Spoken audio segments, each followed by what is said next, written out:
Hoje, vamos tomar um tempo para compartilharmos a Palavra de Deus juntos, com um sermão intitulado O Mistério de Deus. A Bíblia ensina que, a menos que encontremos Deus, que veio à Terra em carne, e o aceitemos, não podemos obter a salvação. A Bíblia nos desperta para este fato. A pergunta aqui é: como podemos reconhecer Deus quando Ele vier à Terra em carne? Este é um assunto importante que devemos entender bem.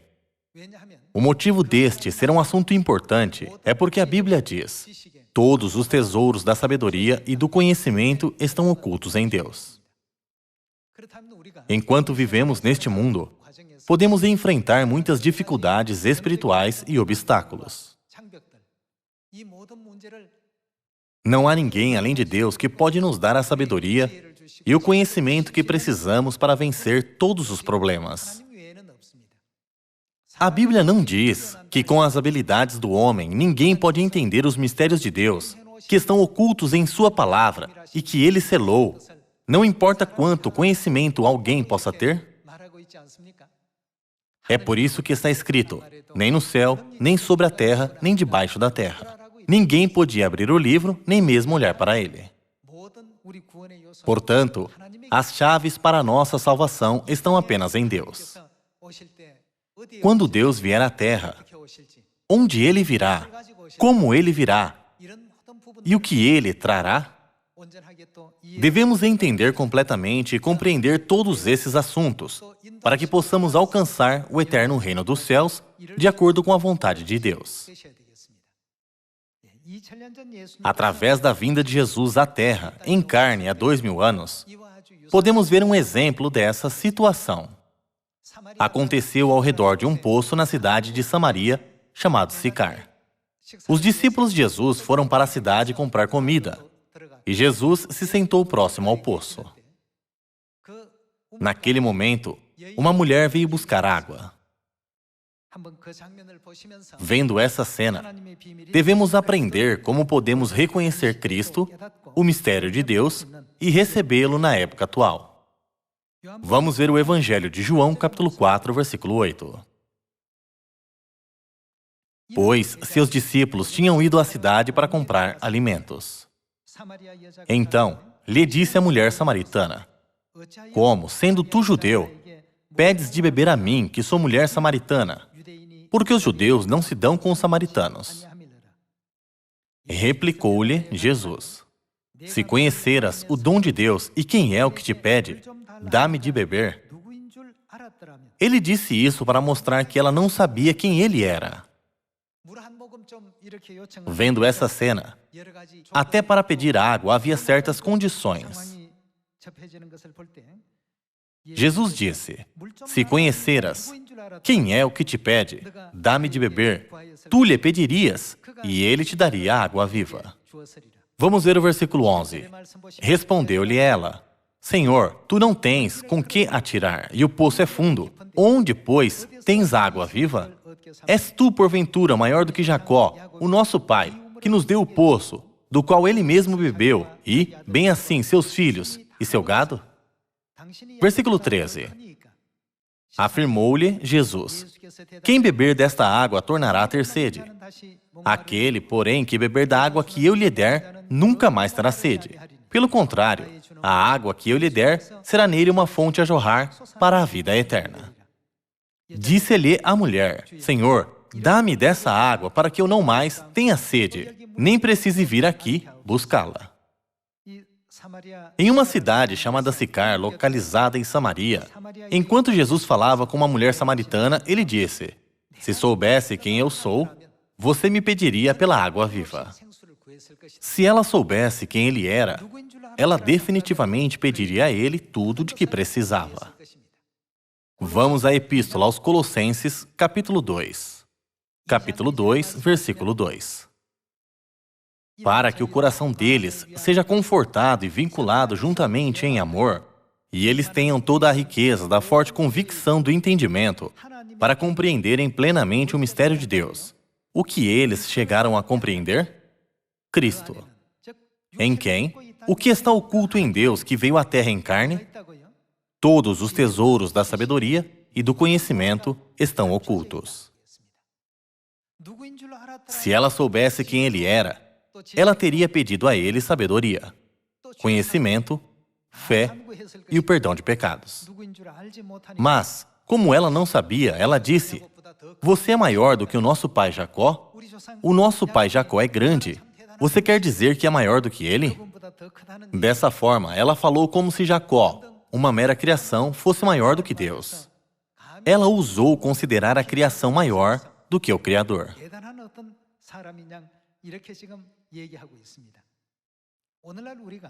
Hoje não estamos vivendo nem na época do Pai e nem na época do Filho, e sim na época do Espírito Santo. Se conhecermos completamente Deus Pai e Deus Mãe, que vieram à Terra em carne na época do Espírito Santo, nós também pediremos a eles muitas coisas de que precisamos. Não devemos ficar satisfeitos apenas pensando: quando eu vou para a Igreja de Deus, Deus Pai e Deus Mãe habitam ali, e todos os ensinamentos lá são corretos. Não é correto pensar que isso é o bastante. Há muito mais coisas que precisamos pedir a eles. Se você soubesse quem eu sou, você me pediria por algo. Mas como você não sabe, você nem ao menos pede. Precisamos ruminar cuidadosamente as palavras de Jesus. Vejamos o Evangelho de Mateus, capítulo 16, versículo 13. Indo Jesus para os lados de Cesareia de Filipe, perguntou a seus discípulos: quem diz o povo ser o Filho do Homem? E eles responderam: uns dizem João Batista, outros Elias, e outros Jeremias ou algum dos profetas. Mas vós, continuou ele, quem dizeis que eu sou? Ele quis dizer: vocês têm me seguido até agora, quem vocês acham que eu sou? Vamos ver o versículo 16. Respondendo Simão Pedro, disse: tu és o Cristo, o Filho do Deus vivo.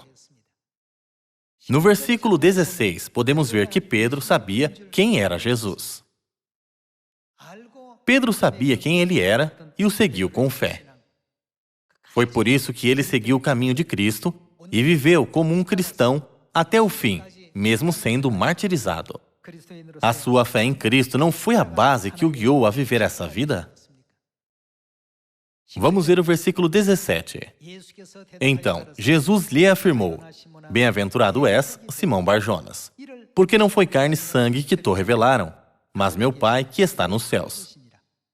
Também eu te digo que tu és Pedro, e sobre esta pedra edificarei a minha igreja, e as portas do inferno não prevalecerão contra ela. A igreja contra quem os portões do inferno nunca prevalecerão é a igreja construída sobre a fé, que reconhece quem é Deus e que segue o seu caminho. Essa não é a igreja que Jesus estabeleceu e aquela que os apóstolos frequentaram? A igreja que Jesus estabeleceu tinha a fé que os guiou a crer que Deus veio em carne. Essa igreja é a nossa igreja de Deus. Embora estejamos cercados por muitas igrejas ao redor do mundo, a nossa igreja nunca cairá porque foi Jesus quem o disse. Não importa quanto o poder do inferno planeje todo tipo de armadilhas contra nós. Não importa o quanto nos persigam, eles nunca prevalecerão sobre essa igreja. No que essa igreja acredita para que seja protegida assim? A Bíblia diz que os portões do inferno nunca prevalecerão contra a igreja que sabe quem Jesus era, quem Cristo Ansanron é e quem é a mãe, Nova Jerusalém Celestial, a noiva do Espírito. Vamos continuar com o versículo 19. Dar-te-ei as chaves do reino dos céus. O que ligares na terra terá sido ligado nos céus, e o que desligares na terra terá sido desligado nos céus. Como isso é importante? Está escrito que não importa o quanto as circunstâncias nesta terra sejam desfavoráveis, o poder do inferno nunca pode prevalecer contra os que têm a firme fé que reconhece quem Deus é. Pedro disse: eu te seguirei até o fim, mesmo que eu vá à prisão, e mesmo que eu tenha que morrer. No meio da perseguição dos imperadores romanos, no momento em que Pedro foi martirizado, ele disse: Como eu posso ser pendurado como o meu Senhor foi? Ele pediu para ser pendurado de ponta cabeça e foi martirizado dessa forma na cruz. A sua fé de martírio serviu de testemunho para as futuras gerações até hoje. Embora Deus tenha vindo à terra em carne, não devemos dizer: o Senhor é maior do que Jacó? O Senhor é maior do que Elias? O Senhor é maior do que Abraão? Nunca devemos ousar fazer esse tipo de pergunta. A mulher samaritana deve ter perguntado isso a Jesus porque ela não sabia quem ele era. Hoje, porém, o que o Espírito e a noiva dizem a nós no livro do Apocalipse, capítulo 22? Todos venham a mim. Quem estiver com o Espírito sofrendo, sentindo-se aflito, venha a mim sem demora e receba de graça a água da vida. Vamos continuar com o Evangelho de João, capítulo 1, versículo 1. No princípio era o Verbo, e o Verbo estava com Deus, e o Verbo era Deus. Quando Deus criou os céus, a terra e tudo o que neles há, o Verbo que falou, haja luz, era o próprio Deus. O apóstolo João testificou no versículo 14 que Deus que eventualmente viria à terra em carne é aquele que veio com o nome de Jesus. E o Verbo se fez carne. O Verbo aparece no capítulo 1, versículo 1. Vamos substituir a palavra verbo pela palavra Deus. Deus se fez o quê? Se fez carne e habitou entre nós. Cheio de graça e de verdade, e vimos a sua glória, glória como do unigênito do Pai. João testemunha a respeito dele e exclama: este é o de quem eu disse: o que vem depois de mim tem, contudo, a primazia, porquanto já existia antes de mim. Em outras palavras, isso não significa que Deus veio à terra em carne, com o nome de Jesus. Já que os discípulos compreenderam isso, eles nunca ficaram entediados de andar no caminho do Evangelho de Deus, mesmo que tenha levado muito tempo. Eles nunca se afastaram de Jesus, mesmo sendo perseguidos. Foi por isso que os portões do inferno nunca prevaleceram contra eles. Assim como foi na época do Filho, nesta época do Espírito Santo também, os portões do inferno nunca prevalecerão contra aqueles que entendem completamente o mistério de Deus e quem Ele é. Ao contrário, Deus confia a eles as chaves do reino dos céus. Isso porque a Bíblia nos ensina que o que ligarmos na terra será ligado no céu, e o que desligarmos na terra será desligado no céu. Vamos ao Evangelho de Marcos, capítulo 2. Capítulo 2, versículo 1. Dias depois, entrou Jesus de novo em Cafarnaum, e logo ocorreu que ele estava em casa. Muitos afluíram para ali, tantos que nem mesmo junto à porta eles achavam lugar, e anunciava-lhes a palavra. Alguns foram ter com ele, conduzindo um paralítico, levado por 4 homens. E, não podendo aproximar-se dele por causa da multidão, descobriram o eirado no ponto correspondente ao em que ele estava, e, fazendo uma abertura, baixaram o leito em que jazia o doente. Vendo-lhes a fé, Jesus disse ao paralítico: filho, os teus pecados estão perdoados. Mas alguns dos escribas estavam assentados ali e arrazoavam em seu coração: por que fala ele deste modo? Isto é blasfêmia.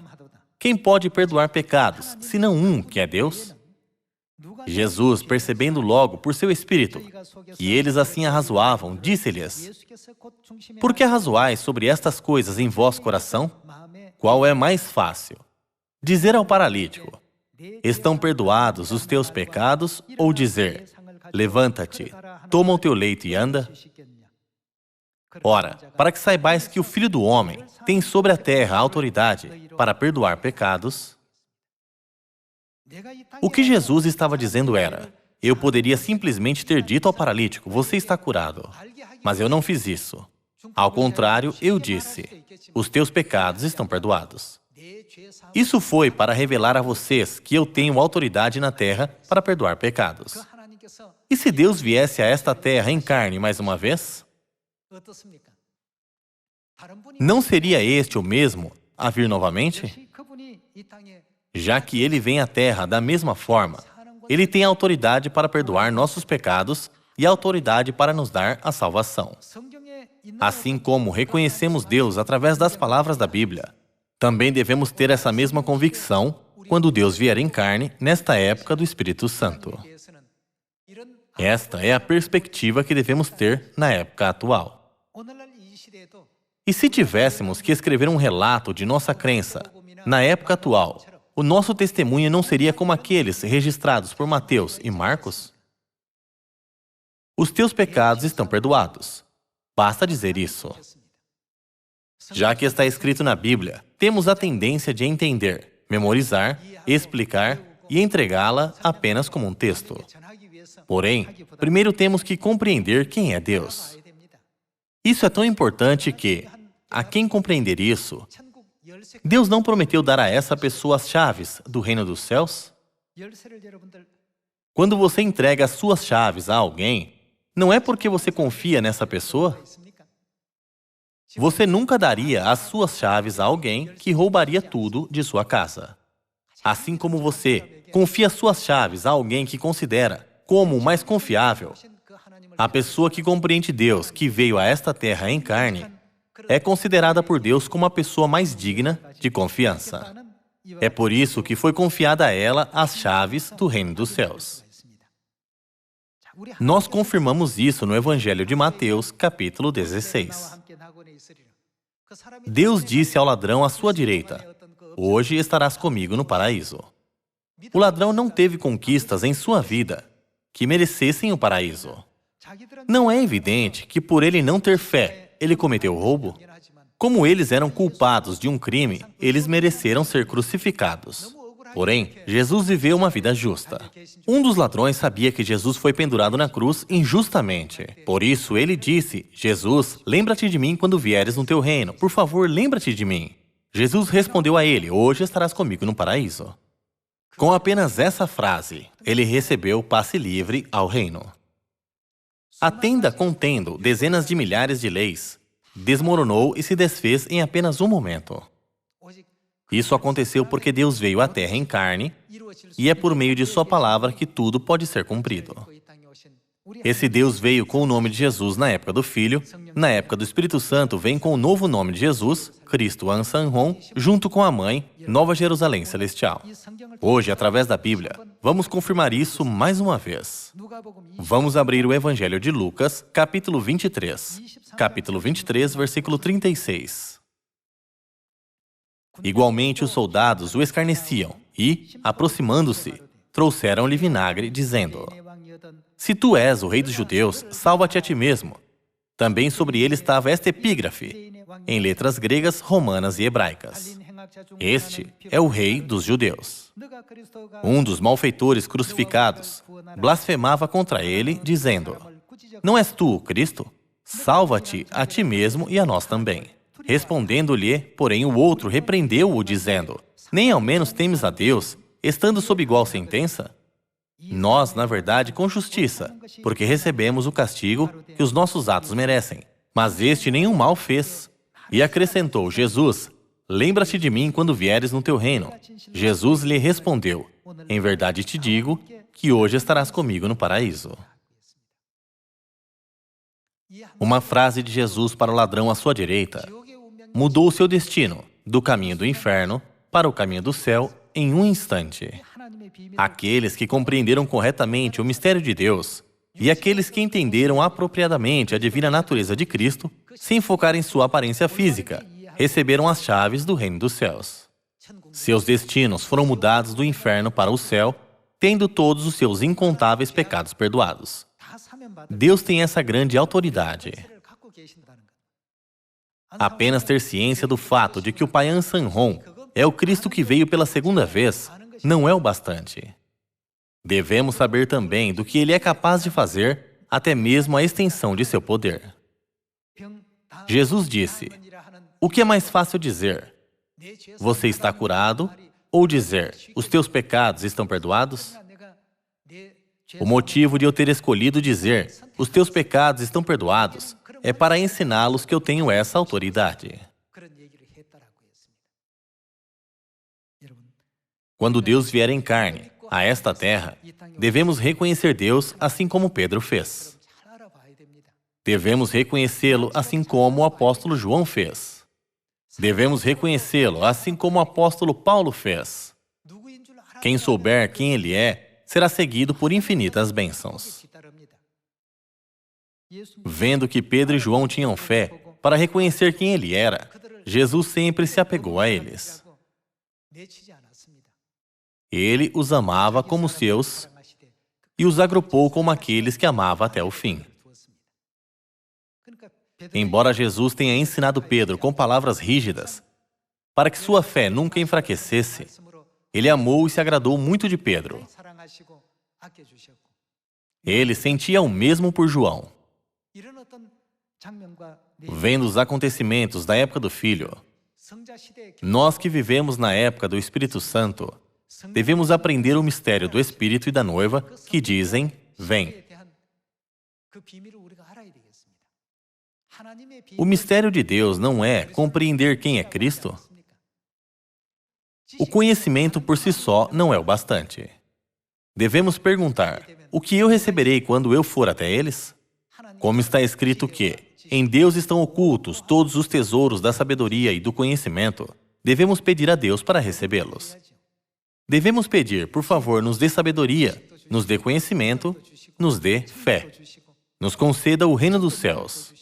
Nos dê o poder de realizar a obra do Evangelho e nos dê paixão. Vamos ao Evangelho de Mateus, capítulo 9. Capítulo 9, versículo 27. Partindo Jesus dali, seguiram-no 2 cegos, clamando, tem compaixão de nós, filho de Davi. Tendo ele entrado em casa, aproximaram-se os cegos, e Jesus lhes perguntou, credes que eu posso fazer isso?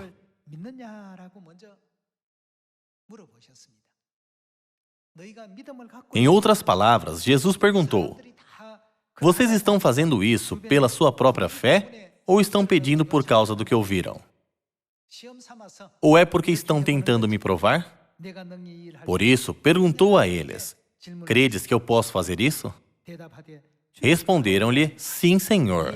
Então lhes tocou os olhos, dizendo, faça-se-vos conforme a vossa fé. E abriram-se-lhes os olhos. A obra que Deus realiza nesta terra é, às vezes, feita através de sabedoria, outras vezes através de conhecimento, às vezes através de fé, e às vezes de outras maneiras que não esperamos.